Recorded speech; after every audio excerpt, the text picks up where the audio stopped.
2024 ఐపీఎల్లో ముంబై ఇండియన్స్కు కెప్టెన్గా వ్యవహరించి పూర్తి విఫలం చెంది ఘోర పరాజయాన్ని రుచూశాడు. ఆటగాడికైతే చెప్పలేనంత ఫెయిల్యూర్ చవిచూసిన ఒక ఆల్రౌండర్ని ఇండియన్ మేనేజ్మెంట్ నమ్మకంతో టీ20 వరల్డ్ కప్కు సెలెక్ట్ చేసింది. ఈ వార్తతో క్రికెట్ మాజీలు ఎన్నో విమర్శలు. ఫామ్లో లేని ప్లేయర్ని ఎలా ఇండియన్ టీంలోకి సెలెక్ట్ చేశారని ప్రశ్నించారు. ఇన్ని మాటలు వింటూ కూడా బాధను ఎక్కడా వ్యక్తపరచుకోకుండా చెక్కు చెదరని ధైర్యంతో నిబద్ధతతో జాగ్రత్తగా ఆడి టీ20 వరల్డ్ కప్ హీరోగా అయ్యాడు. ఐసీసీ టీ20 ఆల్రౌండ్ ర్యాంకింగ్స్లో నంబర్ 1 స్థానాన్ని సంపాదించాడు. అతను ఎవరో కాదు, మన హార్దిక్ పాండ్యా. క్రికెట్ స్కిల్ పరంగా ఓకే అయినప్పటికీ గ్రౌండ్లో బిహేవ్ చేసే విధానం కొంచెం ఇబ్బందిగా ఉన్న విషయాన్ని గమనించిన హార్దిక్ టీ20 వరల్డ్ కప్లో అయితే మాత్రం ఎక్కడా ఉదాసీనతకు తావు ఇవ్వలేదు. బౌలింగ్ వస్తే వికెట్స్ ఎలా తీయాలి, రన్స్ని ఎలా కంట్రోల్ చేయాలి అన్న ఆలోచనతో కనిపించాడు.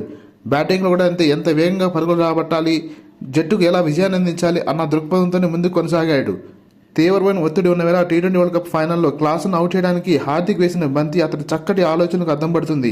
సౌత్ ఆఫ్రికా బ్యాటర్ క్లాసును వికెట్ల మీదకి వస్తున్న బంతులను సిక్సర్గా మార్చడం గమనించిన హార్దిక్ పాండ్యా వికెట్లకు దూరంగా బంతిని వేసి అవుట్ చేసిన విధానం అద్భుతం అనిపించింది.